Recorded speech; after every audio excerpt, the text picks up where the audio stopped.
Hello, and thank you all for attending today's webinar.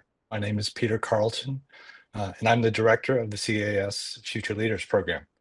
So I expect that many of you probably know about CAS SciFinder, but I encourage you to visit the CAS website to learn about all of the solutions and services that we offer today. And all of these are founded on our efforts to connect the world's scientific knowledge. So if you're not familiar, the CAS Future Leaders Program awards PhD students and postdoctoral scholars opportunities to learn leadership skills, engage in scientific discourse, and connect with peer scientists and innovators around the world. And CAS has actually been doing this since 2010. And so with today's webinar, what we're doing is we're bringing some of that unique content from our annual in-person program to you, a global audience of aspiring science leaders. I've known about today's speaker for several years now. She was actually one of my early follows on Chem Twitter because her expertise and her interests were very closely aligned with what we are doing with the CAS Future Leaders Program. And in fact, earlier this year, we were thrilled to have her in Columbus to speak to our 2025 selectees. Dr. Jennifer Heemstra is the Charles Allen Thomas Professor of Chemistry at Washington University in St. Louis and author of Labwork to Leadership, a concise guide to thriving in the science job you weren't trained for. An avid science communicator and mentor, Jen has received numerous awards for her teaching, research, and leadership, including the Cottrell Scholar Award and the National Science Foundation Career Award. Jen is also a fellow of the American Association for the Advancement of Science. Jen, we're very excited to have you here today, so let's get started. The mic is yours. Awesome. Wonderful. Thank you so much. And I want to say a huge thank you to CAS and to Peter for inviting me to come and give this webinar for the CAS Future Leaders Program. I will put in a plug as well that if you're an early career scientist and you're thinking about applying, you should absolutely do that. It is such a phenomenal community and you won't regret it that you took the time to apply and gave earshot to be selected as one of the CAS Future Leaders. And so along those lines, the topic that I want to talk to you about today is how we can each build the leadership skills now that we're going to need for our future careers. And I wanted to start at somewhere that is especially important given the CAS Future Leaders Program, right? That when we talk about leadership and what it means to be a leader, you know, what exactly does that mean? And so we're going to have a little bit of participation along the way. This particular one is a poll everywhere. So what you can do is you can visit that link or point your phone at that QR code and just drop in the poll, something that leaders do using one word.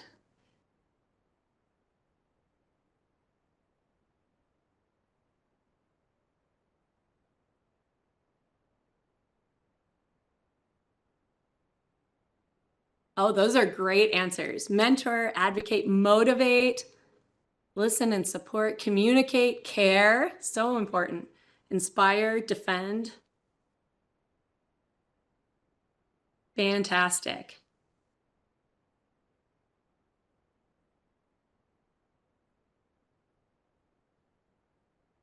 All right, I'll give this a few more seconds and then I'll move to the next one. All right, some great answers here. I see a few popping up in the chat too for those folks who weren't able to log into the poll everywhere. But the main takeaway from this is that, well, leaders do a lot of different things, but even more importantly, everyone can be a leader. And if you're here today, you are definitely a leader, because leaders are people who create vision for change, who see a way in which the world could be different and better, and they make it happen. They create a plan of action to do exactly that. They inspire and motivate others. So if you motivated yourself or a friend to come here today, you are a leader right there. You're leading yourself or others. They listen to ideas. Whoever put listening there, they build consensus, they make decisions, and they can also create culture and do so many more things than that. So if you are here, just know that all of this applies to you. You are a leader. That also means that you need leadership skills. So in this next poll, what are the sorts of leadership skills that you're using right now in your current role?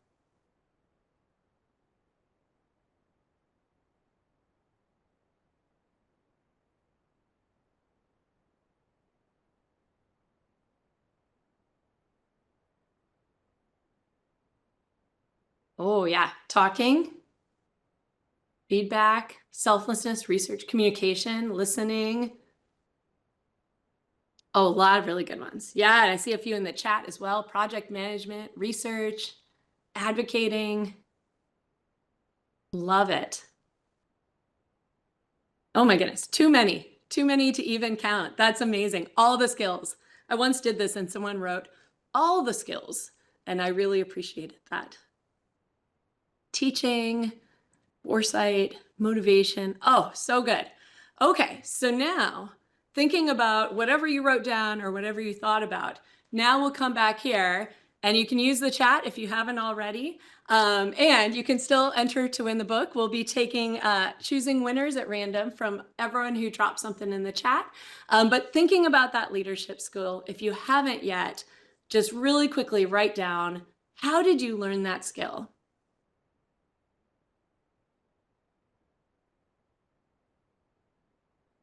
Yeah, experiences from others. Trial and error, yes. Well, for anyone who wrote trial by fire, or I haven't yet, or I'm not sure, know that you are not alone. So I want to tell you a quick story about how I realized that there was a leadership skill that I needed to learn but hadn't learned yet. And for me, this happened a few years into my faculty career. So I was an assistant professor. I was going along, leading my lab. I thought things were going well. And then one day, one of my colleagues, who thankfully was a peer of mine, not someone much more senior than me, but my colleague walked into my office and said, hey, Jen, someone in your lab came to talk to me because there's this really big conflict happening in your lab over something, and people are choosing sides. And like, if you don't do something about it, there's going to be a social implosion in your lab. And I could take you right back to where I was sitting in my office, because she looked at me, and I don't think she said this, but her look was like, good luck with that. And then she walked out of my office, and I will never forget it. I got up, I closed my office door. As I walked back to my desk, I wanted nothing more than to like just crawl under it and like sit in the fetal position and rock back and forth, because I was like, I don't know what I'm doing, right? I have this situation with this conflict, and I guess I'm the leader who's supposed to do something about it. Thankfully, I did not crawl under my desk. But what I did do is I sat down on my computer and I did this. I literally Google searched conflict resolution. And in that moment, I realized, I was like, this is not exactly the ideal on the job training situation, but it's what I'm working with right now. But then thankfully, out of that, I realized, oh, wow, I have this job that requires leadership skills, and there's a wealth of information out there that we can learn from. And I'm not alone in this. And so we all need leadership skills. We are all leaders, and we all need leadership skills because we need leadership skills to do lots of different things. Depending on where you are in your career and where you're going, you're likely doing a lot of these things already, or you will be in the future, right?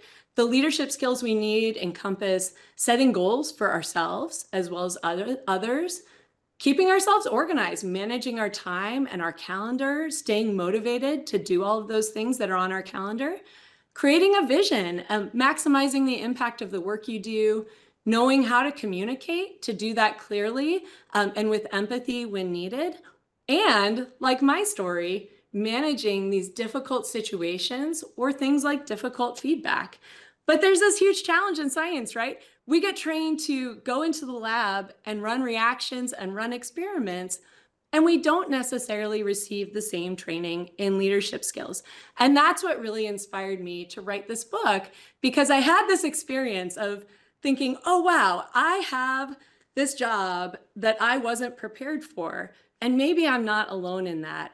And then as I started talking to more and more people, I realized, oh yes, this is a very sort of universal and relatable experience to find yourself with this job that you weren't necessarily fully trained for, but also realizing that there are so many amazing leadership resources out there. And so what the book does is it just brings together a ton of those resources in a really condensed format, contextualizes it for a scientist working in a lab or working in academia, and makes for a quick read. And so if you want, you can go to that QR code, you can check it out, and 5 lucky people will walk away with a copy of it today. Or today, we'll get going onto a few of the different skills that I talk about in the book, and even more than that, a general framework by which you can learn leadership skills. And the good news is that if you're here, you've probably learned research skills at some time along the way. You've learned how to run an experiment, and we can apply the same principles of how we learned our scientific skills to how we learn our leadership skills, right? It's not intuitive. The first day you walked into a lab, you didn't automatically know how to set up an experiment, but you learned and you practiced and you grew, and we can do the same with leadership. All right, before we get there though, we're gonna set a goal and we're gonna think about why it's important. So I'm gonna give you 2 minutes to quick think about and write down a few thoughts on this topic of what's a leadership skill that you might need, maybe 5 or so years from now in your career. Even if you're not sure where you're going to go in your career, just, think about one of the places you might want to end up and a leadership skill you'll need there that you still need to develop or refine, and why it's going to be important. And now this is just kind of write it on your own for yourself. You don't need to put it in the chat. Just take some notes, because we're going to develop a plan around how you can build these leadership skills. All right, hopefully you've got a leadership skill in mind, and you've thought a little bit about why this is going to be important for your future. Now we're going to dive into those practical strategies for how you can work on developing exactly that skill. So I'm going to talk through some general strategies, but what I want you to do is to think about how that might apply to the skill that you're working to build. So as I mentioned, we can build leadership skills in a really similar way to how we build our science or our research skills. And this can break down into 4 different steps. First, we can learn from others. Then we can try it out for ourselves and develop by doing. We can refine through feedback, and we can master through teaching. But I do have to say that at this point, you might be thinking, wait a sec, I signed up for a webinar that was 3 strategies to build science leadership skills. There's more than 3 there. And that's because I know that we're in a time when it feels like everything is being cut. And so I figured we could all use a bonus. And so bonus is that we have 4 strategies today to build the science leadership skills that you're going to need for your future career. Okay, let's dive in. So the first one is learn from others. When you ran your first experiment in the lab, you probably didn't just walk right in and start giving it a go, right? You probably asked people for advice. You might have watched some videos or read some papers, but you almost certainly looked up some resources. And we can start in exactly the same place when it comes to leadership skills. There are people out there where their entire job and their entire research program is actually based in studying and developing principles of leadership and psychology. And just like we go and do chemistry research, they're doing research in how leaders can be the most effective at what they do and how all of these leadership skills work. And so I've put here a QR code to a list that's still under development, but this is some of my favorite leadership books. But there's more than that. There's podcasts, there's interviews, TED Talks, articles, all sorts of resources out there. Many of them even free. And even more than that, rather than just reading those, you can then learn together and learn from the people around you, because there's a good chance that whatever skill you're trying to build, you're not alone in that, and that there's other folks in your lab, in your institution, in your department who might be wanting to gain the same skills. And so one of my favorite things, my lab does this actually every month, is we have a professional development lunch. Everyone brings their sack lunch or eats beforehand, but then we either choose a book and we work through the chapters, or right now we're just choosing a podcast, something free that we can all listen to before we go to the meeting. And then we take turns leading a discussion where we just unpack what we learned in that video and we talk about how it applies to the work we do. And so it takes 1 hour a month plus, another 30 minutes to listen to a podcast while you're doing work or working out or driving to work. And it costs no money to do this, but we grow closer together and we learn a lot of really helpful skills from each other. You can also think about when you're at networking events or conferences, you're likely talking to people about science, but take a minute and ask them about leadership as well. Just as you might ask them, about an experiment they ran or how they learned a new technique, you can ask them questions about how they learn to lead themselves well, how they organize their time, how they motivate others. And then one of my favorites, this is a little bit of an age test, but it comes from the reference of a phone a friend, comes from a great TV show called Who Wants to Be a Millionaire that was on about 10 years ago. And the contestants had to answer these trivia questions. And they were allowed to have 2 of these times when they actually just called someone up for advice who they knew. And that is so, so helpful when you're in leadership, because the further you go in your career, the more likely you are to encounter situations where you're not sure what to do, but you're probably surrounded by people who have been in that same situation. And so when I became a department chair, I joke that I now have my phone a friend network. I joke, but it's actually for real, that I have folks I can call when I hit a situation and I know that they've probably faced something similar. And without fail, they gave me wonderful, wonderful advice that I need in order to move forward. Something else important in there is that developing leadership skills never ends. In fact, the further you go in your career, the more you're probably going to rely on other people in learning and honing your leadership skills.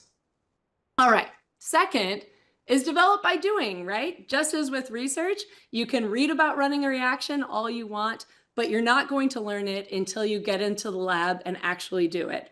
But there's a caveat to that, right? If you're running a reaction with really hazardous, flammable, hygroscopic chemicals, you're probably not going to start and do it on like a 2-kilogram scale the first time that you run it, right? You're going to start small, you're going to try it out, you're going to learn, and then you're going to try it a little bit bigger and a little bigger and a little bigger. So you're going to scale up in running your reactions, and we can do the same thing with our leadership skills. And what that looks like here is that first level is to work directly with someone. Be in that skill with a mentor, someone who can share tips, who can guide you, who can explain why they're doing what they're doing and show you what they're doing. Next, you can try it out by yourself on that small scale, something where if it goes poorly, it'd be not a big deal at all. And then over time, you can expand that and scale it up to include leading others as well. So an example of what this might look like is that if you're like me and realize that you needed to build your conflict resolution skills, I had to go straight to level 3 on that day. In the moment, I was walking in and running that 2-kilogram reaction without ever having piloted it. And that went about as you might expect it to have gone. I wish I could have gone through this process. So you have an opportunity to do this better than I did. That level 1 might look like either role-playing a situation or being present when someone else is negotiating conflict. So maybe you're thinking about a difficult situation you need to have with a lab mate or with your advisor. Rather than just diving in and having that conversation, maybe you seek out a trusted friend. It could be someone at your work or even just someone who's not even a scientist, and just ask them, hey, I have this really high stakes conversation. Can we just sit down and rehearse through this so that I can think about what I want to say? And there's a good chance they'll say yes. And it's a little bit awkward, but it's far less awkward than diving into the real conversation and having it go poorly. So that's level 1. Then you could use those skills in order to dive in and have the conversation. Have a conversation about a conflict or a difficult situation that you're facing. And then as you develop your confidence with those skills, then you are likely going to be able to serve as a mediator for other people who are dealing with conflict. Okay, third step, we're going to refine through feedback. You might do this directly in science, or it might be indirect. Sometimes we go into lab, we do something, we get a little bit of feedback of, hey, next time, add this first, or here's a better way to do that technique. Sometimes we get feedback in that our experiment fails, and that's still feedback. But the goal with our leadership is that, sometimes something will fail and you can learn from it, but usually we can learn from the people around us first because they see us practicing these leadership skills. And so in the case of science, feedback is often fairly easy to receive, not necessarily when it comes from a reviewer too, I know, about your paper. But if a reaction doesn't work or if someone suggests you do something differently, it's usually not an incredibly difficult conversation. But this is much more difficult, I will admit, when it comes to our leadership skills.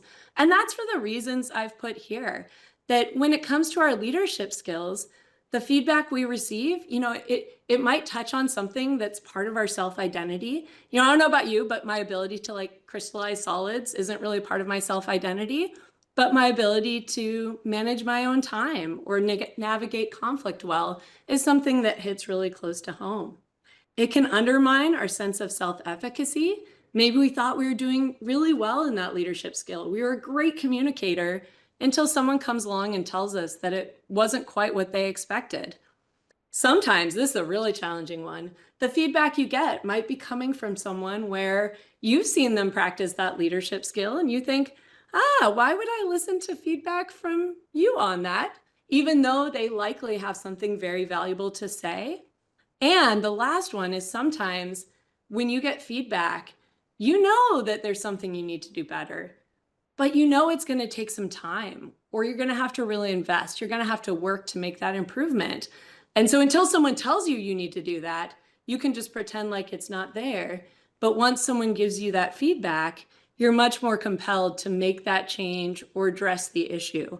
But in the long run, it's always better to do that. And so on this topic, I wanted to share one of my favorite books, right? Because they outline in this book, Thanks for the Feedback, The Science and Art of Receiving Feedback Well by Douglas Stone and Sheila Heen. They also have many great podcasts. Some of my favorite podcasts are from them. Feedback is difficult, and that's assuming that it is delivered well, right? So this is a great book that I highly recommend for if you need to learn how to accept feedback or you've gotten some difficult feedback and you're not sure what to do with it. And the part where I feel really seen in this is if you blow up that little Post-it, it's like, even when it is off base, unfair, poorly delivered, and frankly, you're not in the mood. So this tells you if you struggle to receive feedback, you're not alone in that either. And so who do you get feedback from?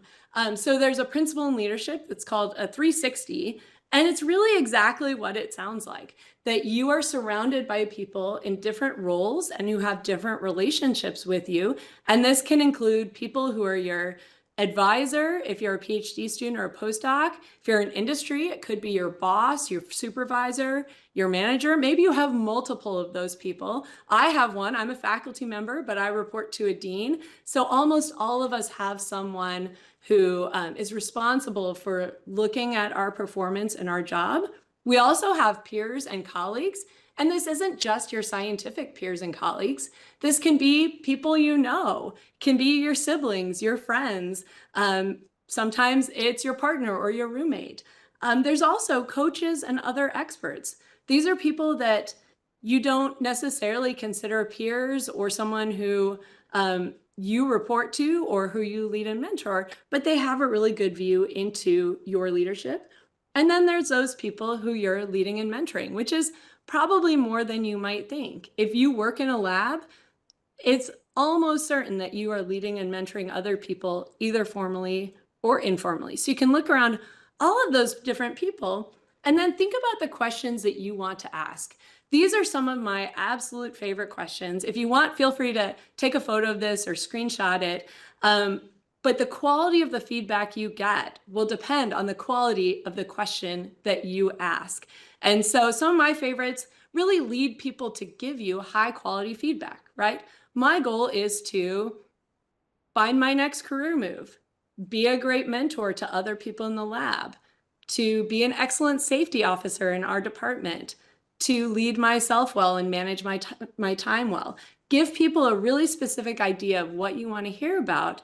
And then the second part is, what do you see me doing well and where can I improve, right? This will make feedback much more fun for you because there's both positive and critical instead of just critical, but it also helps people give you positive feedback to know what are you doing well because that can often be the most useful, because then you know what you need to keep doing, not just what you need to stop doing. Or the second one is very similar. I've been working to develop my communications or time management or leadership skills. Where have you seen me improve? And where do I still need to grow? Or something that you can always ask to other people who've been in a similar situation to you is, what skills should I even prioritize working on right now? What's the thing that I'm going to need in 5 years to be successful in my career and that I should start working on right now?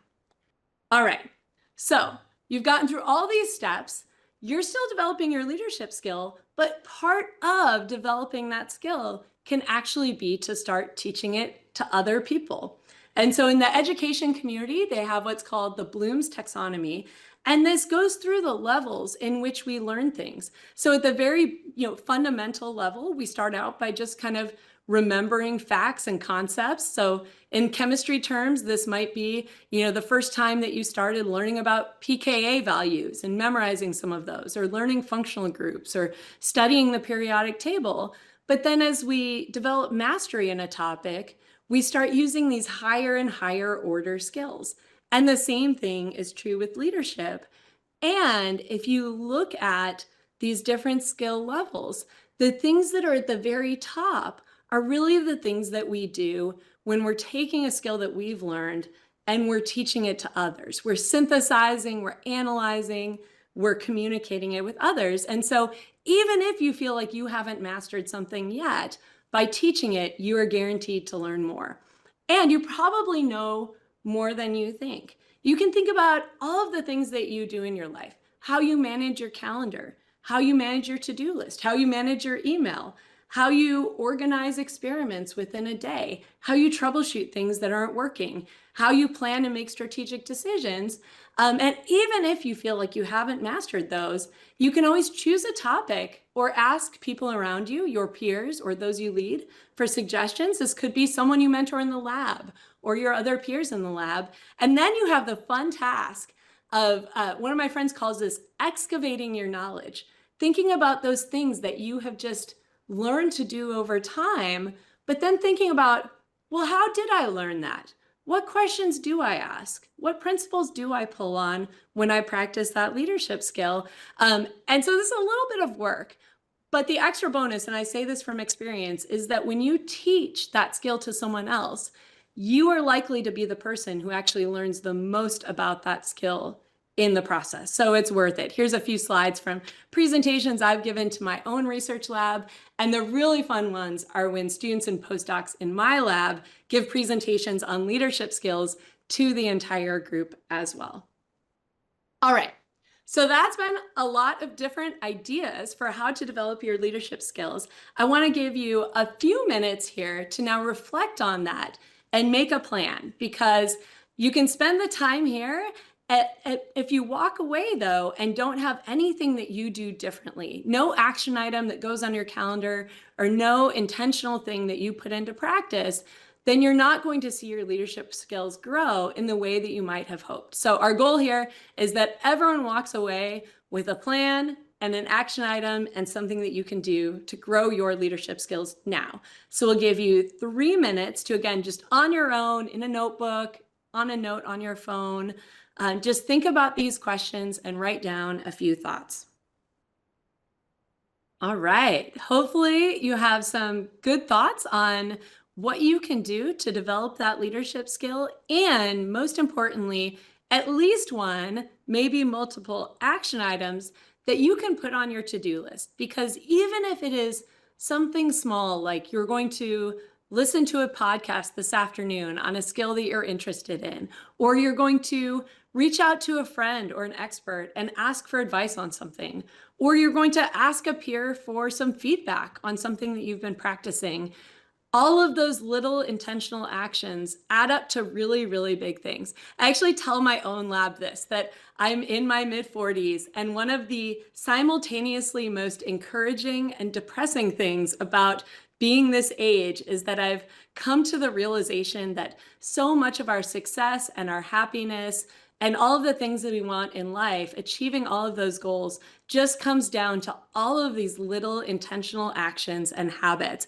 And I'll say that that's really encouraging because any of us can do that, right? All of these little habits you can put into practice. You can create intentional actions that allow you to achieve your goals. But it's also a little depressing because I'm like, wait, I've been alive on this planet for all of this time. And like the answer to the universe is habits. And that's kind of boring, but there we are. But it's really, really powerful. It might feel boring and it might feel simple, but all of these little intentional things you do add up to really, really big results. So I encourage you to stick with it, whatever you decided to do. And if you want, you can even tell a friend how that went. Okay, so I will, hopefully I'll get my slide to advance here. There we go. Wrap up with by just summarizing what we covered, that these leadership skills, much like research skills, running experiments in the lab, they don't necessarily come naturally to us. And that's okay. If you've ever been in a situation where you felt like, wow, I wasn't prepared for this, I didn't have the right skills for this situation, you are not alone. I've been there too. I'm guessing that everyone else on this webinar has been there as well. And we can learn those skills. Just as we walked into a lab the first time and learned those technical skills, we can learn leadership skills. And doing this isn't a one-time deal, right? Just as perfecting your research skills is a destination you never reach, there's always something new to learn. There's always something we can do differently or better. And leadership skills are the same way. We can keep learning from the experts, from people around us, from feedback, and from teaching others. And that growth happens through this series of just small intentional actions and habits. There's no magic formula. It's just making an intention every day to grow those skills. But the important point about that is that you're developing those for yourself and you're developing them for the people that you lead now and that you will lead in the future. And so that brings me to the folks that I need to thank. This is my lab over the years and in different iterations. And they teach me probably more about leadership than I could ever teach them about science. And they're always giving me great feedback. They're leading through example and being leadership role models to me as well in the way that they come up with ideas and organize their research. And perhaps most importantly, the way that they create an inclusive and fun culture in our lab. And it is just such a privilege to work with each one of them. And also because they do the science that they do, I get to have the job that I have and work with this amazing group of colleagues and to be able to then show up and talk about leadership with you. And with that, finally, I have to thank Peter and Christy and everyone with CAS and the Future Leaders Program. And I will turn it back over to Peter to announce our 5 book winners and launch us into the Q&A. Thank you so much, Jen. Fantastic talk. I wanted to just in case you didn't know or you weren't part of the very beginning, we had some technical difficulties, but I'm Peter Carlton. I am the director of the CAS Future Leaders Program. You can pop questions about that program in the chat as well if you have any. So before we start with the Q&A, I just want to make sure that we're announcing our 5 winners of a personalized signed copy of Jen's book. And I want to be clear that I didn't pick these winners. The first winner is a 2012 alumni from the CAS Future Leaders Program. It's Anna Arkipchuk. I should probably know how to pronounce her name better because I know her, but she's our first winner. The second winner is Gustavo Weimer. The third winner is Sarah Martel. Fourth winner is Nick Hall. And finally, the 5th winner is Franklin Chacon. You will we'll be in touch by email to get your mailing address, and we'll get those books shipped out to you as soon as possible. Thanks for participating and putting your comments in the chat. For those who didn't win, there are a few here on the call. You can learn how to purchase a copy via the link that we'll post in the chat here in just a second. So for the Q&A, there's a few questions popped into our Slido, and so I'll go through those real quick. So this is one that we might as well answer now because it'll come up later. Could we have the slides for future learning? Yes, Happy to Okay. do that. Yeah, and we'll also be sharing out the recording of this webinar after we conclude today. The second question here is, how do you achieve, or how do you make sure that coworkers give you honest feedback on your leadership abilities?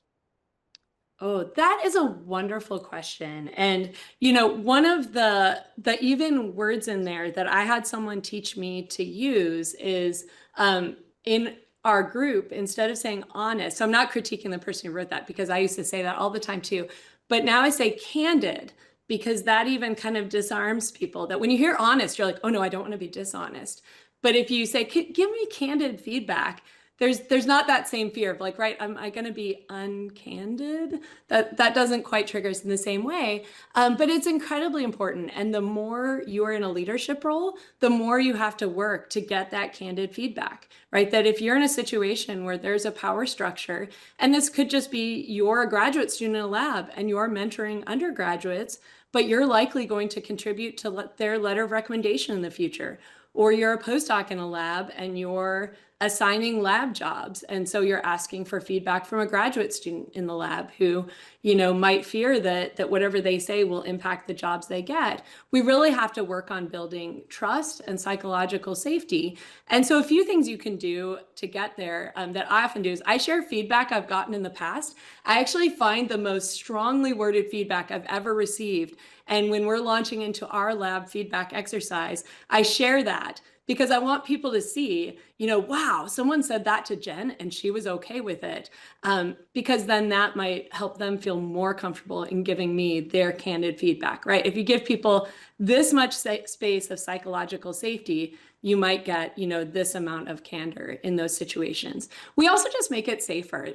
Having anonymous avenues by which people can give you feedback can help people feel more comfortable. And that could look like having an anonymous survey, or having a meeting where all that feedback comes out and someone brings all of that back to you. But just thinking about how you help people feel assured and how you help them feel protected can help them feel more comfortable giving you the feedback you want to hear. All right, great. Next question is, how do you tailor your leadership to best motivate those you lead without giving the impression of favoritism? Oh, that's a really, really good question. Because each good leadership and good mentoring is different for each person. I think about what I need from people who lead me, and I'm already usually going like 100 miles an hour. I'm working as hard as I can.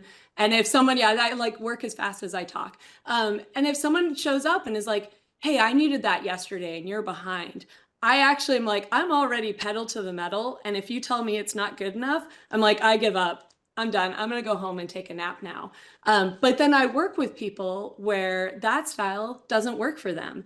And they come to me and say, in our individual meetings, I once had someone say, okay, what I need you to do, I need to write this chapter. And what I need you to do is every week at the start of the week, stop by my desk and ask me what my goals are. And then every Friday, I need you to stop back in my desk again and say, okay, now did you achieve those goals? I remember thinking, I was horrified. I was like, if someone did that to me, I would again, just give up or crawl under my desk. But that's what that person needed. And that's what they wanted from me. And so I needed to adapt to that. And that can at times look like favoritism. And then I think the most important thing is just transparency. Talking, you don't want to get into individual situations or individual conversations, but just saying, hey, you'll see me interact with people in different ways. And that's often because people have told me how I can most effectively lead them. And if you're seeing something that I'm doing for someone else that I'm not doing for you, let me know. And if that's something that works well for you too, then let's start having that type of interaction. Yeah, that was a great answer to a very tough question, for sure. Um, Next question is, how do you develop positive leadership skills if you don't have a good example in Mm. your day-to-day interactions? Yeah, that's a really, really tough one. One of my favorite leadership mentors says that not goals are not good goals. So like I want to not be like that person that I'm seeing, as you know. So it's a great question. That's not a good goal for your own leadership.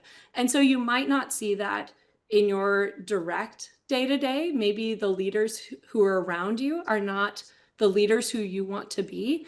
But between social media and podcasts and your broader network, there's a good chance that you can find some people that you look up to. In fact, a lot of the leadership mentors that I look up to are not in science at all. They're in all these different fields. Some of them are my family members who are in leadership roles in business or other organizations. Some of them are people I've never even met.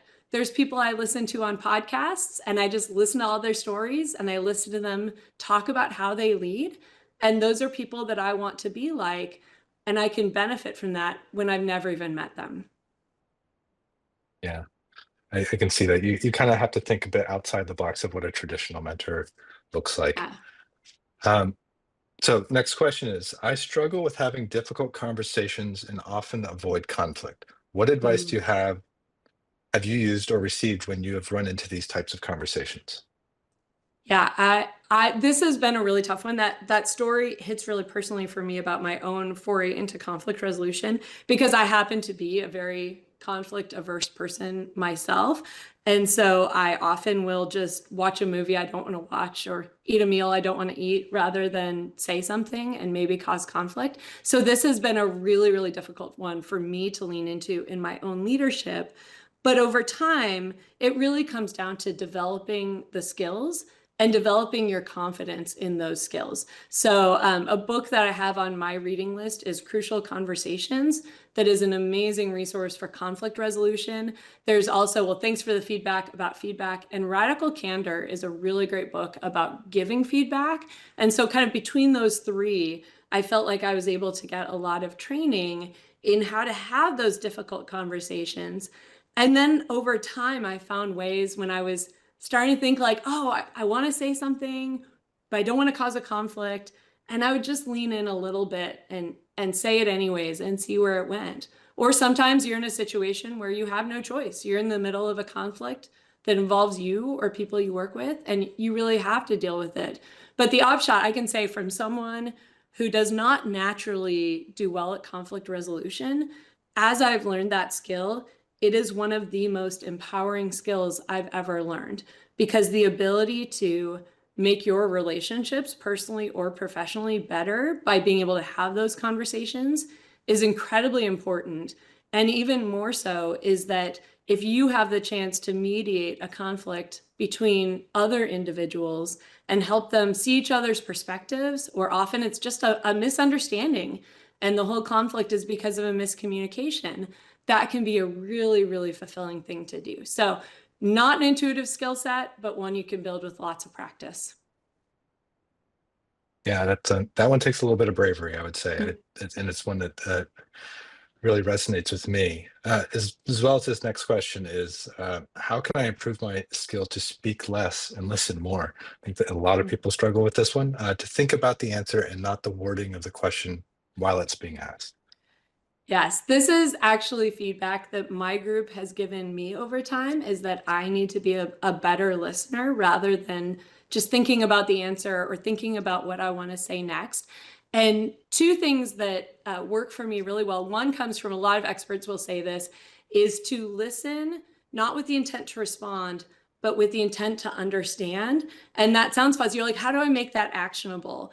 The way that you make that actionable is just like if you watch a seminar and you're like focused on having to ask a question, you're going to pay attention a lot more. If you know you have to ask a question, it's the same thing. If you're listening to someone, prepare yourself to either ask a question or to summarize what they said. To say, hey, here's a question I have. Tell me more about. Or to say, what I heard you say was this. Is that accurate?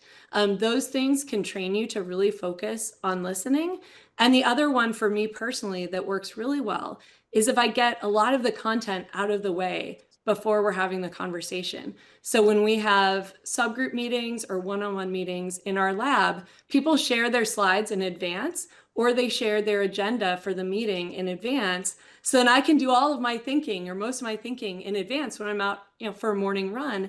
And then I can show up ready to listen and ready to be helpful. And my brain isn't diving into that problem solving mode. So some of it is there's some general strategies, but there's also things you can find for your own work context. Great advice there. I think we will take one more question, and I think we'll try to do our best to address the remaining questions offline after the webinar. This last question is, and this is a good one. How often do you feel the need to alter your mentoring style over your career?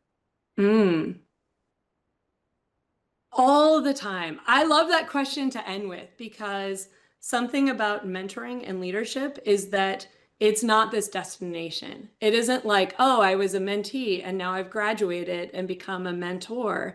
Rather, the further you go, I often say it's like being in line at an amusement park, that from like the moment you get in line, there are always people ahead of you and you aspire to be where they are and you're looking at them and wishing you were there. And there's always people a little bit behind you, and they're looking at you and wishing that they were where you're at, right? So we're always on this journey, and we're always, all of us, trying to grow more. And in fact, the further that you go in your career, the more you need those leadership and mentorship skills, because the situations just keep getting more complicated and the stakes just keep getting higher, right? When I got my first assistant professor job, I was thinking about, how do I buy stuff for a lab? My most recent job change was, how do I think about moving my lab and making a decision to move my lab across the country? How do I think about negotiating on behalf of an entire department as a chair? The stakes were really, really high. And so I think it's maybe not such you don't necessarily just massively change your leadership and mentoring skills at different times, though certainly things like pandemics or different situations can push you into that. There are those inflection points, but it's more of just an evolution. It's learning, being in different situations, having to grow new skills, and just continually getting better and better and better at what you do so that you can show up and be the leader you want to be for the people around you. Great. That's all the time we have for questions. Jen, thank you again for all that you do to support early career scientists. It's wonderful hearing your insights on leadership today. To everyone who joined the webinar today, thank you so much. You'll be receiving a recording of the webinar in the next few days. And if this webinar sparked interest in science leadership even more, please consider applying for the 2026 CAS Future Leaders Program. Our call for applications will begin in early December at cas.org/futureleaders. Thank you all very much for attending.